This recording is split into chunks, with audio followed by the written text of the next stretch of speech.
నేను ఇన్ఫ్లుయెన్సర్స్ ఇట్లా అంటే నాకు తెలియదు అంత పట్టించుకున్నాం కదా, వెళ్ళండి వీళ్ళతో ఎంజాయ్ చేస్తుంటారు, చిల్ చేస్తుంటారు అనుకునేవాడిని. కానీ ఈ రోజు సినిమాని ముందుకు తీసుకెళ్తుంది మాత్రం ఇన్ఫ్లుయెన్సర్సే, మీమర్సే. మీరు లేకపోతే ఈరోజు సినిమా లేదు. ఎవరు ఇగ్నోర్ చేసినా కూడా వీళ్ళు ముందుకు వస్తున్నారు. అండ్ నిజమైన జర్నలిజం నేను మీమర్స్లోనే చూశాను. పూల చొక్కా అనేవాడు వాడిని గుర్తుపెట్టుకోండి. అలాంటి జర్నలిజం ఉంటే వాళ్ళు బళ్ళు అవుతాయి, బళ్ళు వాళ్ళు అవుతాయి. ఈ మీడియా సంస్థలు అన్నిటికీ చెప్తున్నాను, మీకు సినిమాలతో రూపాయలు లాభం లేదు. మీరు ఎప్పుడు పొలిటీషియన్స్తోనే కదా మీకు లాభం, అవుట్ సైడే ఉంటారు కదా. సినిమాలను ఇగ్నోర్ చేయండి. ఈ ప్రొడ్యూసర్ నువ్వు ఇన్ని కోట్లు పెట్టాం మా గురించి రివ్యూలు రాయకండి అంటారు. అది సినిమాని కిల్ చేయడం కాదు. రివ్యూ రాస్తే చెత్త నీరు పాత నీరు వెళ్ళిపోద్ది, కొత్త నీరు వస్తుంది. రివ్యూ ఎప్పుడు కూడా ఆనెస్ట్గా ఉండాలి. నాకు పూల చొక్కా చాలా ఇన్స్పైరింగ్ క్యారెక్టర్. దిల్ రాజు వచ్చి ఒక వీడియో చూశాను, వెనక భుజాల మీద చేసి నాకు 2 టొమాటోలు ఎక్కువ అంటే వేస్తలే అన్నాడు. నేనైతే వేసేవాడిని, పూల చొక్కా ప్లేస్లో ఉంటారు. దిల్ రాజు అంత పెద్ద మనిషి అన్నాడు. కానీ తన పని మీద అనుకున్న మర్యాద 1 టొమాటో తక్కువ వేసాడు. సో అది నాకు బాగా నచ్చింది. ఇలాంటి వ్యక్తులు ఇంకా తన ఎవరు బార్బెల్ పిచ్ అని ఎక్కడ ఉంటాడు అతను, ఆ అబ్బాయి కూడా ఎంత పెద్ద సినిమా ఎన్ని కోట్లు పెడితే నాకేంద్ర అబ్బాయి నా నచ్చలే అంటాడు. సో సినిమా తీయడం ప్రతి ఒక్కడికి హక్కు ఎలాగో రివ్యూ రాయడం కూడా ప్రతి ఒక్కడికి హక్కు. అది నిజమా కాదని జడ్జ్ చేసేది ఆడియన్స్. సో రివ్యూలు వస్తూనే ఉండాలి. ఈ పెద్ద పెద్ద సెలబ్రిటీస్, సోకాల్ సెలబ్రిటీస్ రివ్యూలు రాయకూడదు, మా సినిమాలు కిల్ అవుతున్నాయంటే పట్టించుకోకండి. మీరు రాసి పడదప్పండి, చెత్త నీరు వెళ్ళిపోద్ది, కొత్త నీరు వస్తుంది. అన్నా ఆయన నేను మాంగళ్యం సినిమా చూసినప్పుడు ఏంటి మన చుట్టుపక్కల ఏరియాలో జరిగి, కానీ అందులో ఉన్న నిజాన్ని నేను చూశాను. అంటే ఆ సినిమాలో అంతలా అయిపిచ్చి ఆ ఆడియన్స్ కానీ ఎవరికైనా సరే అంటే బూతులు ఉంటాయని చెప్పేసి చాలా మంది అనుకున్నారు. కానీ అందులో నిజం ఉంది, అది చూసేది ఎవరికైనా సరే అర్థం అవుతుంది. కానీ అంత మాస్ మసాలా నుంచి ఇంత ఫ్యామిలీ ఎంటర్టైన్మెంట్కి ఎలా రావాలనిపించింది అన్న? అది యాక్చువల్లీ నేను అటెన్షన్ కోసం తీశానండి. ఎందుకంటే సమాజంలో ఉన్న బూత్ని, అంటే బూత్ అంటే రుగ్మతని, నేను బూత్ సినిమాలు తీయను. బూత్ సినిమాలు ఏంటంటే ఇప్పుడు మీరు చూసే చాలా కమర్షియల్ సినిమాలు బూత్ సినిమాలు. అమ్మాయి బొడ్డుని చూపించడం, అమ్మాయి బొడ్డు మీద పండ్లు వేసి కొట్టడం, శృంగారం చూపించడం బూత్. 4 గోళ్ల మధ్య జరిగే శృంగారం చూపించేదే బూత్ తప్ప సమాజంలో నలుగురి మధ్య ఉన్న భాషని చూపిస్తూ, భాషను వినిపిస్తూ ఫిలాసఫీ చెప్పడం బూత్ కాదు. క్వింటిన్ టరెంటినో అని చెప్పి హాలీవుడ్లో తీశాడు, అనురాగ్ కశ్యప్ అని బాలీవుడ్లో తీశాడు, మన తెలుగు కొత్త అంతే. ఇంకొక విషయం ఏంటంటే నిర్బంధం సినిమాలో ఒక సీన్ ఉంటదన్న, ఒక కానిస్టేబుల్ నేను కొడుతుంటాడు. అప్పుడు నువ్వు క్యారమ్ బోర్డ్ తీసుకొని కొడదామని చూస్తావు, వెంటనే లేడీ కానిస్టేబుల్ వచ్చి 3 దెబ్బలు కొడుతుంది. కానీ అప్పుడు నువ్వు క్యారమ్ బోర్డ్ కింద పడిచి సర్లే వెళ్ళిపోతాను అనేసి అన్న. అక్కడ లేడీస్ మీద నువ్వు చూపించిన ఆ క్యారెక్టర్ కానీ ఆ విధానం కానీ అది చూస్తే ఈ మాంగళ్యం చూసిన సినిమాల్లో ఏవైతే ఉన్నాయో అవన్నీ కొట్టుకుపోతాయి. అది నిజమే కాదా? మాంగళ్యం అన్నిటికన్నా గొప్ప సినిమా నేను తీసిన దాంట్లో. అంటే లాస్ట్ 3 కల్ట్ క్లాసిక్సే. నాకు పర్సనల్గా నాకు నిర్బంధం 2 ఇష్టం, పొలిటికల్ ఫిల్మ్ అది కూడా చూడండి. అంటే నేను సెంట్రిక్ ఐడియాలజీ నమ్ముతాను. ఇప్పుడు ప్రపంచం కానీ దేశం కానీ 2గా విడిపోయింది, రైట్ అండ్ లెఫ్ట్ అని. అలా ఉండకూడదు. రైట్లో మంచి ఉంది, చెడు ఉంది, లెఫ్ట్లో మంచి ఉంది, చెడు ఉంది. మంచి చెడు తీసుకుని మనకంటూ ఒక ఐడియాలజీ ఉండాలి అని యువతలో ఎప్పటికప్పుడు నేను ఇంజెక్ట్ చేయడానికి ట్రై చేస్తుంటాను. ఇందులో కూడా మన ప్రోమో రిలీజ్ చేశాను హిందూయిజం గురించి. హిందూ అంటే ఎవడో నిర్వచనం, నిజమైన నిర్వచనం మీరు సినిమాలో చూస్తారు. నీ క్యారెక్టర్ ఎంత మంచిదో ఈ రోజు నేను ఎర్లీ మార్నింగ్ నేను స్టోరీ పెట్టాను, ఒక స్టోరీ పెట్టాను, మీరు చూశారు, దానికి లైక్ కొట్టారు. మీలాంటి వాళ్ళు మాకు మీరే ఇన్స్పిరేషన్ మాకు అని చెప్పేసి నేను ఒక స్టోరీ పెట్టాను, అది మీరు చూశారు. అదే వేరే పర్సన్ అయితే పెద్ద కామన్ పీపుల్ కదా, మేము ఇండస్ట్రీకి వద్దాం అనుకున్నాం. కానీ మీలాంటి వాళ్ళని ఇన్స్పిరేషన్గా తీసుకున్నాం. మీరు అన్నారు మాకు చిరంజీవి గారు ఇన్స్పిరేషన్ అనేసి అన్నారు. మాలాంటి యువతకి ఇప్పుడు మీరే ఇన్స్పిరేషన్. ఎందుకంటే అన్ని సాంగ్స్ కానీ నేనే డైరెక్ట్ చేసుకుని ఒక విధంగా నేను ముందుకు రావాలి అన్న బాధ వేసి మీరు ముందుకు కూడా ఇప్పుడు జనాన్ని తీసుకొస్తున్నారు. అది అందులో ఉన్న విషయం ఏంటంటే అన్న, ఇప్పుడున్న జనరేషన్ మీరే కావాలి, మీ డైరెక్షనే కావాలి, మీరే హీరోయిన్ కావాలి. మాలాంటి ఎంతో మంది ప్రజలకు కూడా మీకు తెలియాలి. మాది పల్లెటూరు అన్న, శంకవరం, కాకినాడ పక్కన. శంకవరం తెలుసు, అన్నవరం నాన్నవరం పక్కన మా సొంతూరు. కానీ మా ఊళ్ళో ప్రతి ఒక్క కుర్రోడు మీకు తెలుసు, ప్రతి ఒక్క కుర్రోడికి కూడా మీ సినిమాలంటే ఇష్టపడతారు. అలా ఇష్టపడే మేము ఇంత దూరం వచ్చాను సినిమా మొక్కుతో. నేను ఇన్స్పిరేషన్ గా తీసుకుంటాను అన్న. Thank you so much. అంటే మీ స్పీచ్ వింటుంటే సినిమా ఓకే, అది ఆడియన్స్ చేతిలో ఉంటుంది, మీరు మీ విజన్ లో వేస్తారు. బట్ మీకు మాట్లాడుతుంది కాన్ఫిడెన్స్ లేకపోతే ఓవర్ కాన్ఫిడెన్స్ అని అనిపిస్తుంది? కన్విక్షన్ అండి. Confidence over confidence, conviction. Over confidence అంటే వాడి స్థాయికి మించి మాట్లాడేది, లేకపోతే వాడు ఇప్పుడు నా వర్క్ ఉంది కదా, నా వర్క్ ఇది అనుకో, దాని కింద నా స్థాయి ఉండి ఇంత మాట్లాడితే అది ఓవర్ కాన్ఫిడెన్స్. నా వర్క్ ఇంత ఉంది, నేను ఇంత మాట్లాడినా దానికన్నా తక్కువ మాట్లాడినా అది కన్విక్షన్ అవుతుంది కానీ ఓవర్ కాన్ఫిడెన్స్ అవుతుంది. ఇంకోటి ఏంటంటే ఇప్పుడు ఇంతకు ముందు మాట్లాడితే పళ్ళతో కొట్టడం ఇది అన్నారు, ఎక్కువగా రాఘవేంద్ర గారు సినిమాలు ఎక్కువ ఆ టైంలో ఉన్నాయి కదా. అది ఒక్కడనే కాదు, ఇప్పుడు వరకు మీరు చూసే మెయిన్ స్ట్రీమ్ సినిమాలో ఐటమ్ సాంగ్లు ఉంటున్నాయి, అమ్మాయిలు క్లీవేజ్ చూపిస్తున్నారు, అమ్మాయిల బాడీ పార్ట్స్ చూపిస్తున్నారు, అది బూత్ అంటాను. యువత హార్మోన్స్తో ఆడుకోవడం బూత్. ఎందుకంటే యువత ఆపోజిట్స్ అట్రాక్ట్, కానీ వాడు అట్రాక్షన్ ఎట్లా అంటే సినిమాల్లో చూసి వాడు ఇన్ఫ్లుయెన్స్ అయ్యి అమ్మాయిని కింద నుంచి మీద దాకా స్కాన్ చేస్తున్నాడు బాడీని. అలా ఉండకూడదు. Okay, and me before movie చూసుకుంటే కొన్ని బూత్లో వచ్చాయి, అది సర్టిఫికేట్ వచ్చింది, కొన్ని తీసుకోలేదు, అండ్ థియేటర్కి వెళ్ళకపోవడం వల్ల మీరు యూట్యూబ్ కూడా రిలీజ్ చేసుకున్నారు. మరి దాన్ని అంటే మీరు ఆడే లాంగ్వేజ్ అవ్వచ్చు లేకపోతే అవి ఎవరు తీసుకోరా? నేను అది యూట్యూబ్ కోసమే చేశాను.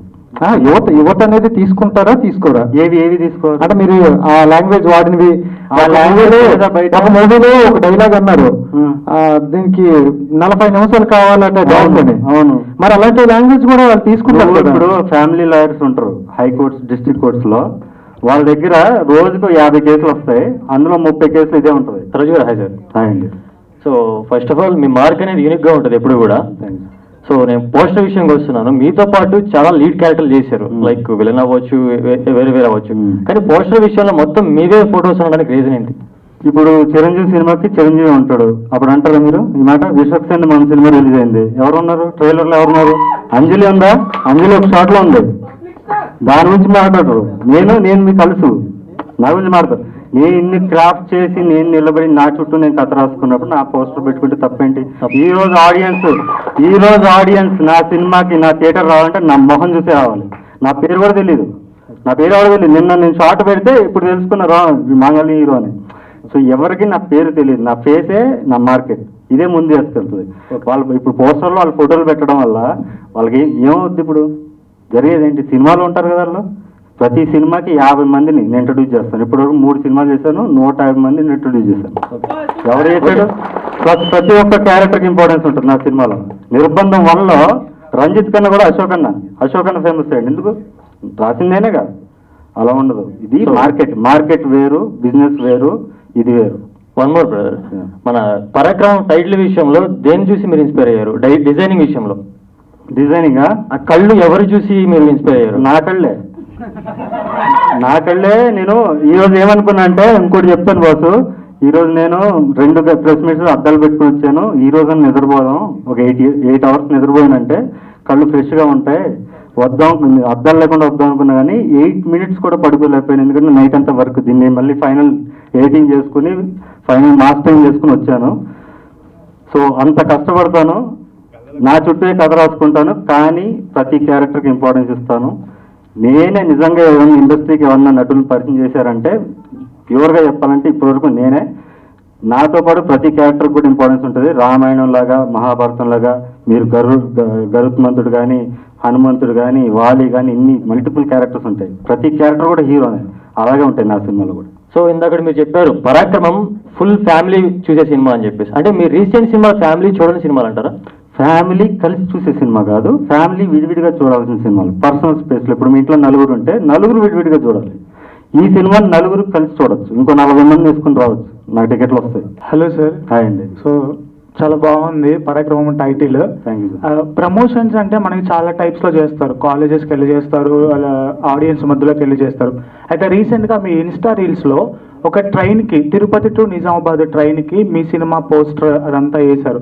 సో దీని గురించి మీరు ఏం చెప్తారు? లైక్ ఇది ఒక టైప్ ఆఫ్ ప్రమోషనల్, లేదంటే ఆడియన్స్ని? మరి మీడియా చేయట్లేదు కదా, మీడియాకి 2 ప్రెస్ మీట్లు పెట్టాను, సగం మీడియా కవర్ చేసి సగం మీడియా ఈ డెవడ లఫుట్ కూడా తీసి పడేశారు. ఇప్పుడు విశ్వక్సేన్ వచ్చి ఎస్కేఎన్ గారు వచ్చినా కూడా పక్కన పడేశారు. సో మీడియాలో ఉన్నప్పుడు నేను నా జనాలకు నేను వెళ్ళాలి. నా జనాలు ఎలాగా, నేను ఎవరిని సబ్స్క్రైబ్ చేసుకోండి, ఇది చేసుకోండి అన్నాను. ఎప్పుడో సంవత్సరానికి ఒక సినిమా తీసి యూట్యూబ్లో వదిలేశాను. సో నేను ఆడియన్స్ని జనరేట్ చేసుకోవాలి, ఒక పిఆర్ టీం పెట్టుకుని వెళ్ళలేదు. నా ఆడియన్స్ అంతా స్కాటర్ అయిపోయి ఉన్నారు. నా ఆడియన్స్ ఎప్పుడు కూడా మధ్యతరగతి పేదవాళ్ళు ఎక్కువ నా ఫ్యాన్స్. నేను పేదవాళ్ళ హీరోని. సో వాళ్ళందరికీ రీచ్ అవ్వాలంటే నేను శాటిలైట్ త్రూ అవ్వాలి. శాటిలైట్ సపోర్ట్ నాకు సగమే ఉంది, సగం లేదు. వెబ్సైట్స్ కావాలి, వెబ్సైట్స్ లేదు. అప్పుడు నేను ఈ పని చేయాలి, ఏదో ఇన్నోవేటివ్గా చేయాలి కదా. అండ్ ఈ ట్రైలర్ లో ప్రేమ ఒక శాపం, ప్రేమ ఒక అబద్ధం, ప్రేమ ఒక మోసం అని 3 ట్యాగ్స్ చెప్పారు. ఎందుకని అలా చెప్పాల్సి వచ్చింది? అంటే యూత్ కి ఏమన్నా మెసేజ్ ఇవ్వాలనుకుంటున్నారా, లేదంటే మీ సినిమా ద్వారా ఏమైనా మెసేజ్ ఇవ్వాలనుకుంటున్నారా? మీరు మాంగళ్యం సినిమా చూస్తే ప్రేమ గురించి దొరబాబు అనేవాడు పిచ్చి పిచ్చి మాడతాడు. ప్రేమ అనేది ఉండదు, everything is this that this అని మాడతాడు. లాస్ట్కి వాడే ప్రేమలో పడతాడు. నేను ఎప్పుడు కూడా సమాజాన్ని గౌరవిస్తాను. సమాజంలో ఉన్న మెజారిటీ ఫ్యామిలీ లైఫ్, ఆప్యాయతలు, అనురాగాలు ఉన్న మనుషులకి నేను హైయెస్ట్ రెస్పెక్ట్ ఇస్తాను. ఇందాక కూడా చెప్పాను, కామన్ మ్యాన్ కన్నా పెద్ద హీరో ఎవడో లేడు. సో నాది ఒక డైలాగ్ పట్టుకోకండి, ఆ డైలాగ్ నుంచి కథ ఉంటుంది, ఆ కథ ఎండింగ్ ఎలా ఉంటుంది అనేది ఇంపార్టెంట్. అండ్ ఇంకో క్వశ్చన్, ఇప్పుడు ఈ ట్రైలర్లో హిందువులకి గాలి దేవుడు, చెట్టు దేవుడు, నీరు దేవుడు, కుక్క దేవుడు ఇలా అని చెప్పేసి చెప్పుకుంటూ వచ్చారు కదా. సో ఎందుకు అలా చెప్పాల్సి వచ్చింది? ఏమన్నా ఇప్పుడు వాయుదేవుడు ఎవరు? అగ్నిదేవుడు ఎవరు? పంచభూతాల దేవుళ్ళు ప్రతి రూపం హిందువుకి దేవుడు. బల్లి కూడా బంగారు బల్లి ఉంటుంది. ప్రతిదీ పంది అంటే నరసింహావతారం అంటాం. సో హిందూయిజం అనేది చాలా మంది తెలియట్లేదు. హిందూయిజం అంటే అవతల రిలీజన్ హేట్ చేయడం కాదు. హిందూయిజం అంటే మన కల్చర్ నుంచి పుట్టిన ఈ రిలీజన్స్ అన్ని. వీళ్ళకి హిందూయిజం అనేది అమ్మ లాంటిది అని ఈ సినిమాలో చెప్పాను. ఇంకా క్లియర్గా ఉంటుంది, మీరు సినిమా చూడొచ్చు. అంటే అక్కడ ఎందుకని మీరు రాముడు ఇప్పుడు మన దేవుడు నేమ్ మెన్షన్ చేయకుండా ఆ నేమ్స్ మెన్షన్ చేయడానికి రీజన్ ఏంటి? అదే చెప్తున్నా, వాయువు, అగ్ని వీళ్ళందరూ దేవుళ్ళే కదా. అలాగే రాములు కూడా దేవుడు. కృష్ణుడు గెటప్ లోనే కదా చెప్తున్నా. అంటే అక్కడ మీరు జీసస్ నేమ్ మెన్షన్ చేశారు, అలాగే ముస్లిమ్స్ అల్లాని మెన్షన్ చేశారు. హిందువులకి 3 కోట్ల మంది దేవుళ్ళు ఉన్నారబ్బా. వాళ్ళందరూ లిస్ట్ చెప్పలేను కదా. వాళ్ళందరూ లిస్ట్ చెప్పాల్సిన అవసరం లేదు, బట్ మెయిన్ గా ఉండే వాళ్ళు ఉంటారు కదా. ఎందుకు అనుకున్నావు? నాకు ఏదో దేవుడు, నాకు సత్యంతో ఇష్టం. నీకు తెలుసా? మీకు తెలిసినప్పుడు మరి ఆ నేమ్ మీరు అక్కడ మెన్షన్ చేయలేదు. నాకు తెలిసిన అందరూ తెలియాలనే ఉంది. గాలి, నీరు, నిప్పు అందరూ తెలుసు. ఆడియన్స్ కి మీరు ఒక మెసేజ్ ఇస్తున్నప్పుడు మీకు నచ్చిన దేవుడి పేరు మెన్షన్ చేయడం ఎలాంటి తప్పు లేదు కదన్నా. అదే చెప్తున్నా, సత్యంతలు చేస్తే పోలేరంతలు చేయలేదని ఒకడు ఫీల్ అవుతాడు. ఇది చేస్తే అదే రాముడి పేరు చెప్తే కృష్ణుడి పేరు చెప్పలేదని ఒకడు ఫీల్ అవుతాడు. ఇలా ఉంటాయనే నేను పంచభూతాల పేర్లు చెప్తాను. మీ ప్రాబ్లం ఏంటి? అన్ని 3 దేవుళ్ళు, పంచభూతాలు ఒకటే. అందులో జీసస్ ఉన్నాడు, అల్లా ఉన్నాడు. అది నేను చెప్పాలనుకుంది. మనిషి ఉన్నాడు అన్నిటికన్నా ముఖ్యంగా. అంటే ఈ సినిమా ఇప్పుడు ఈ ట్రైలర్ లాంచ్ లో పరాక్రమం అనే ఈ బోర్డు మీద, ఎక్స్క్యూజ్ మీ గైస్, బ్రదర్ కొంచెం అంటే సైలెంట్ ఉండండి. చెప్పు. ఈ పరాక్రమం అనే ఈ ఒక్క బోర్డు మీద 2-3 లైన్స్ లిరిక్స్ సాంగ్ కూడా రాశారు. అంటే లైక్ ఇప్పుడు బలి బలిరా బాహుబలి అన్నట్లు అట్లా మీకు ఈ సెంటెన్స్ అనేది ఉంది, వచ్చాడరా పరాక్రమం, తెచ్చాడరా పరాక్రమం అని. సో అలా పెట్టడానికి ఏంటన్న రీజన్? లైక్ అది మీ సినిమా చూడాలి. ఒక టీనేజ్ అమ్మాయి వాడి పేరే పరాక్రమం అనుకుంటుంది. అంటే పరాక్రమం అనే పేరుతోనే వాడు ఇంట్రొడ్యూస్ అవుతాడు. కాబట్టి పరాక్రమం అనేది అది నౌన్ కాదు, ఒక పేరు ఏదో కాదు.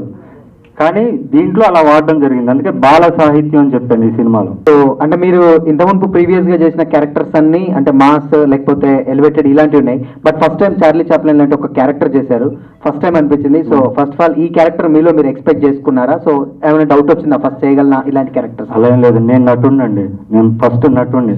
ఈ డైరెక్టర్ ఇవన్నీ నేను నటుడు అవడం కోసం చేశాను. నాలో ఇంకా చాలా పొటెన్షియల్ ఉంది. ఇంకా ముందు చూస్తారు. నెక్స్ట్ సినిమా 3 పాత్రలు చేస్తాను, దాంట్లో కూడా మెప్పిస్తాను.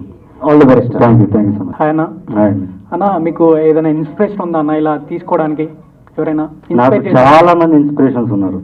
నేను ఆల్రెడీ చాలా ఇంట్రెస్ట్లు చెప్పాను. కానీ చిరంజీవిని చూసాక సినిమా చూశాను.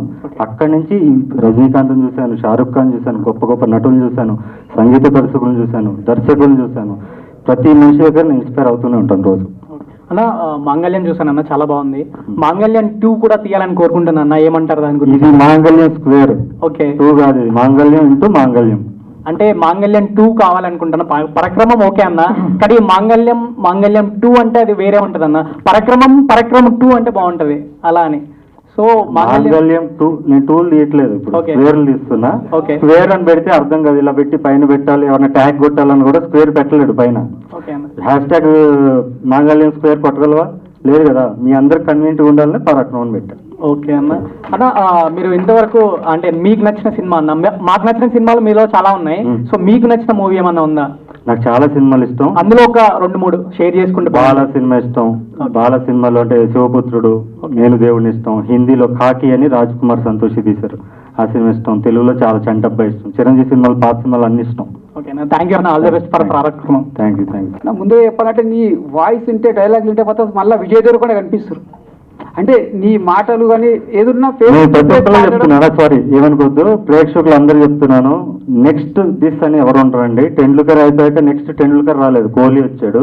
కోహ్లీ అయిపోయాక నెక్స్ట్ కోహ్లీ రాడు, ఎవరో ఒకరు వస్తారు. హార్దిక్ పాండ్యా, హార్దిక్ పాండ్యా కోహ్లీతో ఆడుతున్నారు కదా, ఇప్పుడు యంగ్ జనరేషన్ ఉన్నారు కదా, వాళ్ళు వస్తారు. సో నెక్స్ట్ సంవన్ అని ఉండదు. నన్ను కూడా అన్నా నువ్వు ఆర్జీవి, నువ్వు ఉపేంద్ర, నువ్వు అది ఇది అంటారు. అంటే ఆల్రెడీ ఉన్న వాళ్ళతో మనం రిలేట్ చేసుకొని ట్రై చేస్తున్నాం, కానీ ఎవ్రీ పర్సన్ ఈజ్ యూనిక్. నేను ఎవరిని ఇమిటేట్ చేయను, నాకంటూ సొంత ఉంది. సో ఇంకోటి చెప్పాలంటే ఆ క్యారెక్టర్ చూస్తుంటే డిఫరెంట్ అనిపిస్తుంది సార్. ఒకటి అది చూస్తున్నట్టయితే మళ్ళీ కమల్ హాసన్ గుర్తొస్తుంది. అంటే యాక్టింగ్ కానీ చూడడం కానీ డిఫరెంట్ స్టైల్ ఛాంపియన్ ఆ స్టైల్ చూడడం. Thank you so much. అది పెద్ద ఉన్న యాక్టింగ్ చూస్తుంటే మాత్రం మంచి ఒక నటుడు కనిపిస్తారు. మీరు ఇలానే ముందుకు పోవాలని మనస్ఫూర్తి కోరుకుంటున్నాను. All the best sir. Thank you sir, thank you so much అన్న. నమస్తే అన్న. నమస్తే. నా పేరు శేఖర్, పవన్ కళ్యాణ్ ఫ్యాన్ అన్న. ఎవరికి తప్పు చేయ, ఎవరికి భయపడా. నీ కోరిక ఒకటైతే చెప్తున్నా, నీ విషయంలో ఈ కొత్త సినిమా ఇట్లా ఇదంతా జర్నలిజమే, మేము అల్లా జర్నలిస్టులు నీ కోసం కొత్తగా పుట్టొచ్చినట్ల నీ గురించి సినిమా ఎట్లా కొత్త వస్తుందో మేము కూడా అదే విధంగా కొత్తగానా. నాకు ముఖ్యంగా చెప్పాలంటే నీ డేర్ చాలా బాగా నచ్చింది అన్న, డేర్ అండ్ డేస్ మాట్లాడడం. ఇంకోటి సినిమాలో ఒక డైలాగ్ నాకు హైలైట్ అనిపించింది అన్న, ప్రపంచం కాగితం చుట్టూ తిరుగుతుంది, కళ్ళల్లో చుట్టూ కాగితం తిరుగుతుంది అని. నిజంగా అది రియల్ ఉంటే బాగుంటుంది, కాకపోతే ఈ సమాజం ఆ విధంగా తయారైంది. ఆ డైలాగ్ మాత్రం ప్రతి ఒక్కరికి తలుగుతో తగలాల్సిన నిజంగా హైలైట్ అన్న. మీ డేర్ అండ్ డాష్ కానీ నాకు ప్రతిదీ నచ్చింది అన్న. ఎన్నో సినిమాలు డైరెక్షన్ గా చేసి హీరోగా చేయడానికి కారణం ఏందన్నా? నేను ఆల్రెడీ చాలా ఇంటర్వ్యూస్లో చెప్తాను, నేను హీరో అవడానికి వచ్చాను. నన్ను హీరో ఎవరు చేస్తారు? మా బాబు ప్రొడ్యూసర్ కాదు, నాకు డబ్బు లేదు. నా దగ్గర ఉంది ఏంటంటే క్రియేటివిటీ. దీన్ని వాడుకొని నన్ను నేను హీరో చేసుకోవాలంటే ఫస్ట్ నేను ప్రొడ్యూసర్ పట్టుకోవాలి. ప్రొడ్యూసర్ నువ్వు అనుకో, నేరుకు వచ్చి నేనే హీరో, నేను డైరెక్టర్ అంటే ఒప్పుకోవు. నీకు ఎవడో తమ్ముడు కొడుకు అన్న కొడుకు ఉంటాడు, వాడిని పెట్టి చేయమంటావు. అలా 3 సినిమాలు చేసి 10 సంవత్సరాలు టైం వేస్ట్ చేసుకున్నా. తర్వాత రియలైజ్ అయ్యా, కరోనా వచ్చిన టైంలో నేను రియలైజ్ అయ్యా ఇదంతా వేస్ట్, మనం దిగిపోవాలి, లేట్ అయిపోతుందని నిర్బంధంతో దిగా ఇంకా పోతూనే ఉంటుంది ఆ బండి. అపరిచితుడు సినిమాలో 3 రోల్స్ ఒకటే హీరో చేస్తాడు. తర్వాత దశావతారంలో కమల్ హాసన్ చేస్తాడు. ఇప్పుడు పరాక్రమం కూడా ఆ 2 సినిమాలు ఎట్లా హిట్ కొట్టినావో ఇది కూడా అంత హిట్ కొడుతుందని మీరు ఖచ్చితంగా అనుకుంటారా అన్న? నాకు హిట్ ఫ్లాప్ కలెక్షన్ నేను ఎప్పుడు ఇంకోటి కూడా చెప్తాను, కళ్ళకి కొలమానం కళే, కళ్ళకి కొలమానం కాసు కాదు. సో సాగర్ సంగమం సినిమా, శంకరాభరణం సినిమా ఎన్ని కోట్లు వచ్చినాయి ఎవరు తెలియదు, అవి గొప్ప సినిమాలు. అలాగే నేను ఎక్కువ మంది చేరాలి. ఇప్పుడు నేను ఇంతమంది తెలుసు అనుకోండి, ఫర్ ఎగ్జాంపుల్ 10 లక్షల మంది తెలిస్తే ఈ సినిమాతో 10 లక్షలకు ఒక్క పర్సన్ ఎక్కువ అయినా కూడా అది నేను సక్సెస్ అయినట్టే. నా టార్గెట్ ఏం లేదు 1 కోటి అవ్వాలి, 50 లక్షల మంది చూడాలని టార్గెట్ లేదు. బట్ నేను నా ఆడియన్స్ కన్నా ఒక్కరు పెరిగినా కూడా నేను సక్సెస్ఫుల్ అయినట్టు. ముఖ్యమైన పీపుల్ అంటే మీరే. ఈరోజు ఇన్ని సినిమాలు బతుకుతున్నాయంటే మీరే కారణం. నేను ఎస్కేఎన్ గారిని అడిగా, నాకు తెలియదు కదా ఇంకెలా చేయాలి సార్ ప్రమోషన్, ఇంకేం చేయాలి రీచ్ అవ్వాలంటే, ఏం లేదండి ఈ మీమర్సే మనం ముందు తీసుకెళ్ళేది ఆయనే చెప్పాడు. Thank you so much and camera team thanks.